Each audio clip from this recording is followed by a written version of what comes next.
जैसा कि मैंने लिखा है, how can increase speed in SBI PO exam prelims में। मतलब कि प्रीलिम्स जो आपका एग्जाम होता है एसबीआई पीओ का, उसमें स्पीड बहुत मैटर करती है। आपको कोई सा भी बैंक का एग्जाम हो, स्पीड बहुत इंपॉर्टेंट करती है। तो मैं बताऊंगा आप लोगों को कि स्पीड कैसे इंक्रीज करनी है, क्वांट की भी, रीजनिंग की भी और इंग्लिश की भी, तीनों की स्पीड कैसे इंक्रीज कर सकते हो, ये सब कुछ बताने वाला हूँ। अगर आपने चैनल को सब्सक्राइब नहीं किया, पहले चैनल को कर लो, सब्सक्राइब कर लो, ठीक है ना। चलो स्टार्ट करता हूँ। सबसे पहले पहले मैंने लिया आपको क्वांट को लिया, किसको लिया, क्वांट को लिया मैंने, ठीक है। इसी को बताने के लिए सोचा है। देखो, क्वांट की स्पीड आपकी मैटर करती है। प्रैक्टिस, सब बोलते हैं प्रैक्टिस करो, ठीक है।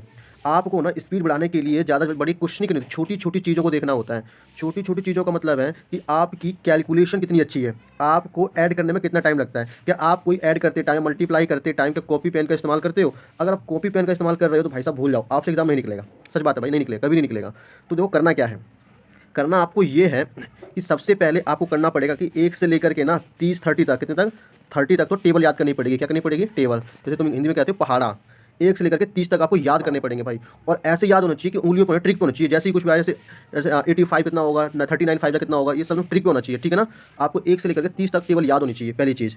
ये चीज़ हो गया, ठीक है। पहला काम आपका यही होना चाहिए, ठीक है, स्पीड बढ़ाने के लिए। दूसरा काम क्या है? दूसरा काम भाई आपका ये है कि आपको ना स्क्वायर याद होना चाहिए। क्या होना चाहिए? स्क्वायर। कितने तक? तो भाई साहब स्क्वायर आपको ना 1 से लेकर के 100 तक याद होना चाहिए। 1 से लेकर के 100 तक स्क्वायर याद होने चाहिए तब, ठीक है। सेकंड काम आपको ये करना है। थर्ड काम क्या है? थर्ड काम आपका ये क्यूब। भाई साहब क्यूब मोस्ट इंपॉर्टेंट है। क्यूब, क्यूब भी आपको 1 से लेकर के 30 तक याद होना चाहिए। 1 से लेकर 30 तक याद होनी चाहिए आपको। क्या चीज़? क्यूब। ये सब मैं क्यों बोल रहा हूँ? देखो स्क्वायर काम कहाँ, इन सब का यूज़ कहाँ पे होगा, देखो बताता हूँ मैं। जब आप स्क्वायर याद हो जाएंगे तो आपकी जो कैलकुलेशन है वो आसान हो जाएगी। और दूसरी चीज़ क्या है? दूसरी चीज़ ये है कि जब आप क्वेश्चंस करते हो, उसमें आपको बहुत ज़्यादा हेल्प मिलने वाली है। और आप लोगों के पास क्वेश्चंस आते हैं, वो फिल इन द, वो क्या बोलते हैं, उनको याद नहीं आ रहा, दिमाग से आउट हो गया। Number series, number and series, हाँ, उसमें बहुत ज़्यादा यूज़ होगा। तो आपको स्क्वायर और क्यूब 100%, कितना परसेंट भाई साहब? 100% आपको क्या होना चाहिए? याद होनी चाहिए, ठीक है। ठीक है, ये काम हो गया, स्क्वायर हो गया, क्यूब हो गया, ठीक है। और क्या? टेबल भी हो गया। ये 3 काम आपको याद होनी चाहिए। और एक चीज़ और होती है गाइस, बहुत मोस्ट इंपॉर्टेंट है। आपको ना कैलकुलेशन की ना ट्रिक होती है मल्टीप्लाई करने की। जैसे कि देखो 4 1 मल्टीप्लाई 31 को मल्टीप्लाई करना है, तो क्या करोगे? कुछ नहीं करना। देखो मैं भी करके दिखाता हूँ। 1 12, ये लो आंसर आ गया। कैसे लिखा नहीं पता चला ना भाई साहब। ये सब ना वीडियो में बना रखी है, मेरे शॉर्ट्स में ज़्यादा देखोगे तो मिल जाएगी आपको। तो मैंने कुछ भी नहीं किया गाइस। क्या किया? देखो इस वाले कैलकुलेशन में, मैंने कैलकुलेशन दिखाई नहीं दिखाई आपको। इसमें क्या किया है मैंने, इस कैलकुलेशन में पता क्या किया है, दिखाता हूँ, 1 मिनट रुको ना। कितना है? 41 मल्टीप्लाई 31, यही किया ना। तो इसको मल्टीप्लाई कर दिया, कितना आया? 1, ठीक। फिर इन दोनों को क्या कर दिया? मैं मल्टीप्लाई कर दिया, 4 3 12, और इन्हीं दोनों को ऐड कर दिया, 7, आंसर आ गया, खत्म। क्या था इसमें? कुछ था? आसान है नहीं है? तो ऐसी ना मल्टीप्लिकेशन ट्रिक याद होनी चाहिए। जैसे कि 55 है, 55 का स्क्वायर करना है। अब मतलब आपको याद नहीं आ रहा क्या है, तो इसकी आसान तरीका है। 5 का स्क्वायर तो पता है कितना होता है? 25 है ना। और 5 है ना, इसके आगे 5, तो 5 का अगला टर्म को 6 होता है, तो 5 और 6 को मल्टीप्लाई कर दो, 30, ये लो इसका स्क्वायर आ गया, खत्म। है ना ट्रिक। ऐसे ट्रिक ना आपको याद होनी चाहिए कैलकुलेशन की, मल्टीप्लाई करने की ट्रिक, ऐड करने की ट्रिक्स। तब आपके लिए एग्जाम क्या हो जाएगा? बहुत ज़्यादा आसान हो जाएगा, ठीक है ना, क्वांट में। और हमारा जो एक क्वेश्चन और बचता है क्वांट में, अर्थमेटिक। देखो उसमें आप लोगों को क्वेश्चंस सॉल्व करने पड़ेंगे, प्रैक्टिस चाहिए उसके लिए। तो उसकी प्रैक्टिस करने के लिए भी आप लोग क्वेश्चंस बना सकते हो। पहले आप नॉर्मल क्वेश्चंस बनाओ, फिर आपको क्या करना है? हार्ड क्वेश्चंस बनाने हैं। और हार्ड क्वेश्चन पता कौन से क्वेश्चन? मेंस लेवल क्वेश्चन बनाओ। जब आप मेंस लेवल की प्रैक्टिस एक साथ में करोगे ना, तो आपकी प्रीलिम्स की प्रैक्टिस ना ईजिली हो जाएगी, ठीक है ना। जो मैंने कहा इतना करो, आपकी 100% मैं लिख करके दे रहा हूँ कि आपकी जो स्पीड है वो 100% क्या हो जाएगी? इंक्रीज हो जाएगी, ठीक है ना भाई। चलिए ठीक है, अब मैं बात करता हूँ किसकी, अब मैं बात करूँगा रीजनिंग की। देखो रीजनिंग, अब रीजनिंग में क्या करना है? तो देखो रीजनिंग की स्पीड बढ़ाने का सिर्फ एक ही तरीका है, एक ही मेथड है। आपको सबसे पहले आता ही क्या है इसमें? सिलोगिज्म आता है ना।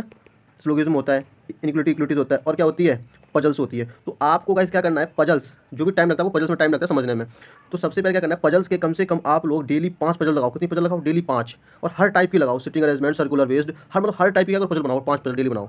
और सिलोगिज्म के 5 क्वेश्चन डेली बनाओ भाई। सब पजल्स 5 करोगे, सिलोगिज्म 5 करो, और इनइक्वालिटी वाले 5 करोगे, तो 100% इसकी भी क्या हो जाएगी? आपकी स्पीड 100% इंक्रीज हो जाएगी, ठीक है ना। तो देखो रीजनिंग वाला चीज़ क्या आपको प्रैक्टिस से ही आएगी, जितनी प्रैक्टिस करोगे उतना ही आएगा। सबको लोग कहते हैं रात नहीं करना भाई, सिर्फ 5 को टाइम टेबल बना लो, उसके अकॉर्डिंग करते रहो, क्या दिक्कत है, ठीक है ना। चलो स्टार्ट करते हैं किसकी? इंग्लिश के लिए। तो इंग्लिश में सब लोग कहते हैं न्यूज़पेपर पढ़ो भाई, न्यूज़पेपर पढ़ो। मैं नहीं कहता न्यूज़पेपर पढ़ो। अगर आपकी बेसिक अंडरस्टैंडिंग कितनी है, ठीक है, अगर आपकी बेसिक अंडरस्टैंडिंग ठीक है, तो आप ये वाला इंग्लिश का भी सेक्शन क्रैक कर जाओगे। तो वो करना क्या है इंग्लिश वाले में? इंग्लिश वाले में आपकी पहले अच्छी होता है वोकैब, थोड़ी सी अच्छी होनी चाहिए, थोड़ी सी, ज़्यादा नहीं, थोड़ी सी अच्छी होनी चाहिए वोकैब। वोकैब में क्या होता है कि जब आपको जैसे उसमें आता है वोकैब, अगर वोकैब आपकी अच्छी होगी तो जो पजल जो आता है, पैसेज आता है, उस पैसेज को समझने में, अंडरस्टैंडिंग करने में आपको बहुत ज़्यादा हेल्प होने वाली है, ठीक है ना। इसलिए आपके इंग्लिश में वोकैब अच्छी होनी चाहिए थोड़ी सी। और आपको क्या करना है? अंडरस्टैंडिंग अच्छी होनी चाहिए, क्योंकि बहुत बड़ा पैसेज आता है, उसमें आपको कुछ करके करना होता है, ठीक है। और ग्रामर का भी रोल है इसमें। ग्रामर थोड़ा सा देखते रहो, कई बार रूल देखो, ज़्यादा ग्रामर के अंदर नहीं घुसना है। अगर ज़्यादा ग्रामर के अंदर घुस जाओगे भाई साहब, 5 क्वेश्चन आते हैं, 5 क्वेश्चन आते हैं उसके फिर इन द एरर वगैरह के, ठीक है ना। अब 5 क्वेश्चन के लिए आप तो पूरे लगे पड़े हो ग्रामर चाटने में, तो कुछ फायदा नहीं है ना। तो आपको क्या करना है? सिर्फ आपको बेसिक अंडरस्टैंडिंग बढ़ानी है इंग्लिश के अंदर। तो डेली आप न्यूज़पेपर बोलते हैं पढ़ो, पढ़ लो, या कोई बुक्स पढ़ लो, क्या दिक्कत है? उसमें भी फ़ायदा है, ठीक है ना। तो देख लियो, एडिटोरियल वगैरह देख लिया करो किसी के, ठीक है। तो ये सब करना है आपको। और मैथ्स के लिए जो मैंने बताया ना भाई साहब, ये मैथ्स के लिए यूज़ करो। 100% आपका स्कोर क्या हो जाएगा, अगर आपका 35 में से अगर आपके वही 15-16 नंबर आ रहे हैं, अब आपको 25 मार्क्स आने लग जाएंगे 100%। कितने में से 35 में से, पॉइंट में 25, 30, 28 ऐसे क्वेश्चन लग जाएगा, ठीक है ना।